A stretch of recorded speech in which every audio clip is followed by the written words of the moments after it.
우리가 살면서 가장 빠르다고 생각하는 것이 무엇일까요? 아마 대부분은 빛을 떠올리실 겁니다. 단 1초 만에 지구를 7바퀴 반이나 돌 수 있는 무지막지한 속도 말이죠. 눈을 한번 깜빡이는 그 찰나의 순간에 지구 반대편까지 몇 번이나 왕복할 수 있는 이 빛의 속도는 인류가 상상할 수 있는 우주의 절대적인 속도 한계선입니다. 그래서 우리는 흔히 생각합니다. 만약 우리가 빛의 속도로 이동할 수 있는 우주선을 개발하기만 한다면 이 넓고 광활한 우주 어디든 순식간에 갈 수 있지 않을까 하고 말이죠. 특히 우리의 이웃 행성이자 인류의 두 번째 고향으로 점지된 화성 정도는 옆집 가듯이 아주 가볍게 다녀올 수 있을 것만 같습니다. 하지만 현실은 여러분의 상상보다 훨씬 더 가혹하고 차갑습니다. 오늘은 바로 그 이야기를 해보려 합니다. 우리가 만약 빛의 속도로 변해 화성을 향해 쏘아진다면 과연 그 여정은 어떤 모습일지, 그리고 왜 우주가 우리에게 그토록 거대한 장벽으로 다가오는지 말입니다. 자, 이제 안전벨트를 꽉 매세요. 인류 역사상 가장 빠른 여행이 지금 시작됩니다. 자, 상상해보세요. 당신은 지금 특수하게 제작된 빛의 입자, 광자가 되어 우주선에 올라탔습니다. 목표는 화성입니다. 발사 버튼을 누르는 순간 당신은 인류가 도달할 수 있는 물리적 한계인 초속 30만 킬로미터라는 어마어마한 속도로 튕겨나갑니다. 지구의 대기권은 말 그대로 0.001초 만에 통과해버리죠. 뒤를 돌아볼 틈도 없습니다. 발사 직후 눈을 한번 깜빡하면 이미 저 멀리 아름다운 푸른 구슬처럼 보이던 지구가 작고 아득한 점으로 변해 있습니다. 정말 놀라운 속도죠? 이 정도면 화성까지는 정말 금방일 것 같습니다. 그런데 여기서부터 무언가 이상하다는 느낌이 들기 시작합니다. 분명히 나는 우주에서 가장 빠른 속도로 움직이고 있는데 창밖으로 보이는 풍경은 마치 정지 화면처럼 느껴지기 때문입니다. 보통 우리가 고속열차를 타거나 비행기를 타면 창밖의 풍경이 휙휙 지나가는 것을 보며 속도감을 느끼죠. 하지만 우주는 너무나도 거대합니다. 빛의 속도로 달리고 있음에도 불구하고 주변에 비교할 대상이 아무것도 없는 암흑의 공간에서는 내가 정말 움직이고 있는 건지 의심이 들 정도입니다. 자, 이제 지구를 떠난 지 약 1초가 지났습니다. 당신은 벌써 달을 지나쳤습니다. 인류가 아폴로 우주선을 타고 3일 밤낮을 꼬박 달려야 도착할 수 있었던 그 먼 거리를 당신은 단 1.3초 만에 돌파한 겁니다. 대단하죠? 여기까지는 기분이 정말 좋습니다. 정말 화성까지 순식간에 가겠는데 라는 자신감이 샘솟을지도 모릅니다. 하지만 진짜 문제는 이제부터 시작입니다. 달을 지나는 순간부터 화성까지의 거리는 그야말로 텅 빈 공간의 연속입니다. 자, 여기서 질문 하나 드려보겠습니다. 지구와 화성 사이의 거리는 얼마나 될까요? 사실 이 질문에 대한 답은 매 순간 변합니다. 왜냐하면 지구와 화성이 태양 주위를 각자 다른 속도로 돌고 있기 때문이죠. 두 행성이 태양을 사이에 두고 정반대편에 있을 때는 그 거리가 무려 4억 킬로미터까지 멀어집니다. 반대로 두 행성이 가장 가까워지는 시기, 즉 충이라고 불리는 시기에는 약 5,500만 킬로미터까지 좁혀지죠. 우리는 가장 운이 좋은 경우를 가정해 보겠습니다. 지구와 화성이 가장 가까워진 바로 그 골든타임에 빛의 속도로 출발했다고 칩시다. 5,500만 킬로미터, 숫자로 들으면 감이 잘 안 오시죠? 축구장 수천만 개를 이어붙여도 모자란 거리입니다. 빛의 속도로 달리는 당신이 이 거리를 돌파하는 데 걸리는 시간은 약 3분 2초입니다. 생각보다 짧은데? 라고 생각하셨나요? 맞습니다. 3분이면 컵라면 하나가 익을 시간이죠. 하지만 여기서 우리가 잊지 말아야 할 사실이 있습니다. 이것은 우주에서 가장 가까운 이웃 행성으로 가는, 그것도 우주에서 가장 빠른 속도로 이동했을 때의 이야기라는 점입니다. 만약 지구와 화성이 가장 멀리 떨어져 있을 때라면 어떨까요? 그 거리는 약 4억 킬로미터에 달합니다. 22분, 짧다면 짧은 시간이지만 빛의 속도로 움직이는 존재에게 22분이라는 시간은 엄청난 형벌과도 같습니다.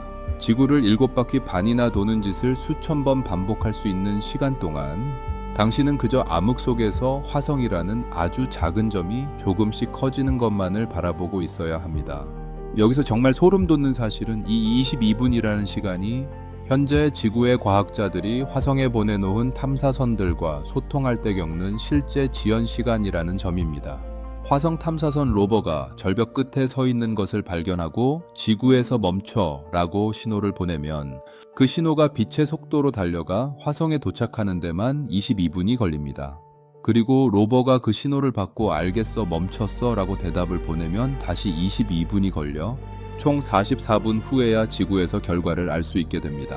이미 로버는 절벽 아래로 떨어진 지 한참 뒤겠죠. 이것이 바로 빛의 속도가 가진 치명적인 한계입니다. 자, 이제 다시 당신의 우주선으로 돌아가 봅시다. 당신은 지금 화성 궤도에 진입하고 있습니다. 하지만 여기서 또 하나의 거대한 벽에 부딪히게 됩니다. 바로 알베르트 아인슈타인의 상대성 이론이라는 우주의 법칙입니다. 당신이 빛의 속도에 가깝게 이동하면 할수록 당신의 시간은 지구의 사람들과 다르게 흐르기 시작합니다. 당신에게는 3분처럼 느껴진 여행이 지구는 훨씬 더 길게 느껴질 수 있습니다.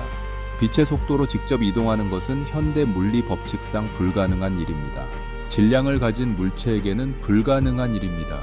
빛의 속도에 가까워질수록 물체의 질량은 무한대로 늘어나고 이를 가속하기 위해서는 우주 전체의 에너지를 다 끌어모아도 모자라기 때문이죠.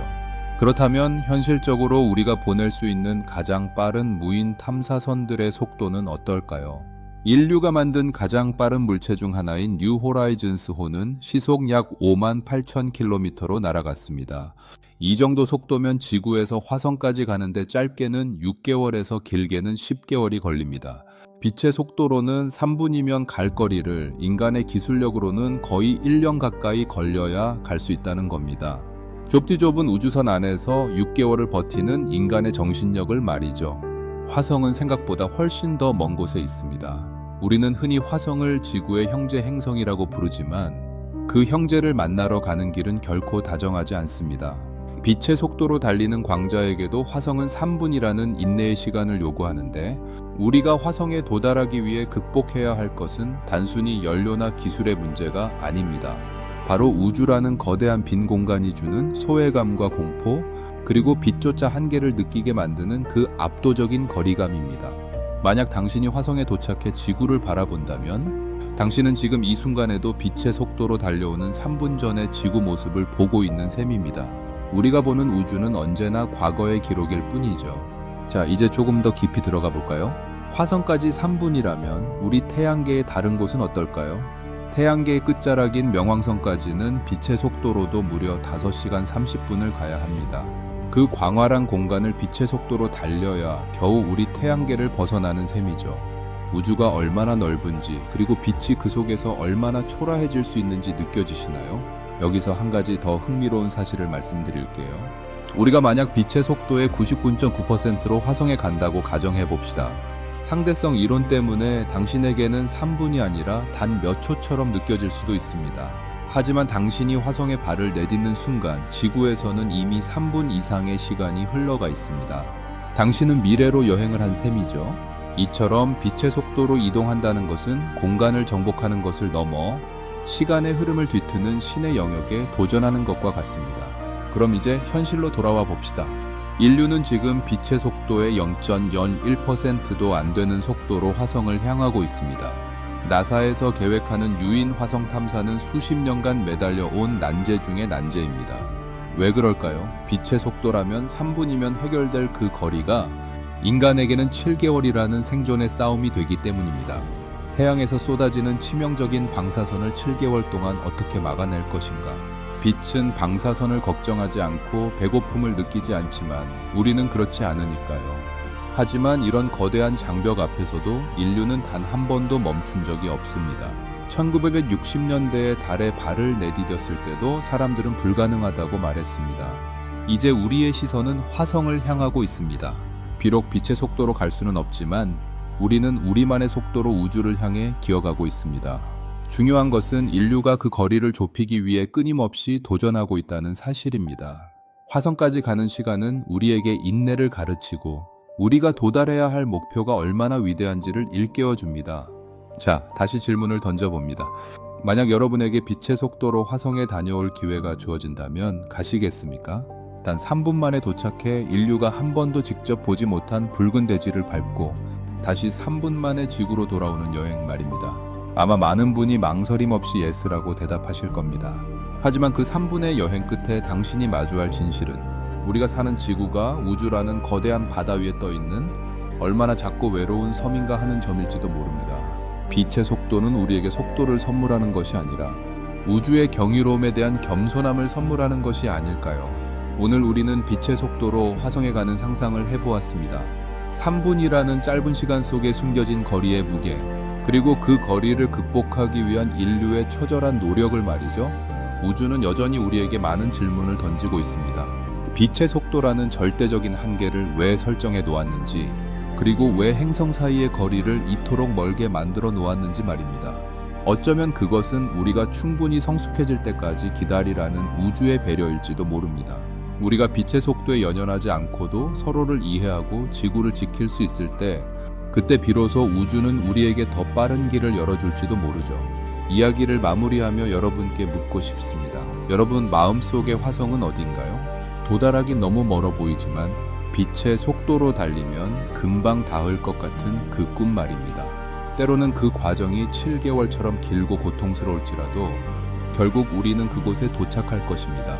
빛의 속도로 화성까지 가는 3분의 기적은 기술이 아니라 우리의 의지에서 시작될 테니까요. 긴 여정 함께 해주셔서 감사합니다. 우주의 신비는 끝이 없고 우리의 탐험도 계속될 것입니다. 다음에는 더 놀라운 지식의 소용돌이로 여러분을 찾아오겠습니다. 빛의 속도로 움직이는 세상에서는 모든 것이 멈춘 것처럼 보인다고 합니다. 하지만 역설적으로 그 정지된 시간 속에서 우리는 가장 역동적인 우주의 진리를 발견하게 되죠. 화성까지의 2억 2천만 킬로미터. 그것은 단순히 숫자가 아니라 인류가 꿈꾸는 새로운 영토의 크기입니다. 그곳에 도달하는 날, 우리는 빛의 속도보다 더 빠른 것이 인간의 상상력임을 증명하게 될 것입니다. 밤하늘을 올려다볼 때마다 저 멀리 반짝이는 붉은 점을 기억하세요. 우리가 화성에 도착해 처음으로 지구에 전화를 거는 장면을 상상해 보세요. 여보세요 라는 말 한마디가 빛의 속도로 지구에 도착하는데 3분. 총 6분의 정적 끝에 듣게 될 그 짧은 대답은 인류 역사상 가장 아름다운 교신이 될 것입니다. 지식의 소용돌이는 언제나 여러분의 지적 갈증을 채워드리기 위해 화성까지의 3분, 그 짧은 찰나에 담긴 우주의 대서사실을 잊지 마세요. 시청해주셔서 진심으로 고맙습니다. 우리는 언제나 더 빠른 것을 원합니다. 하지만 우주는 우리에게 천천히 가더라도 정확한 방향으로 가는 것이 얼마나 중요한지 가르쳐 줍니다. 오늘 하루 여러분도 너무 서두르기보다 여러분만의 속도로 멋진 궤도를 그려나가시길 바랍니다.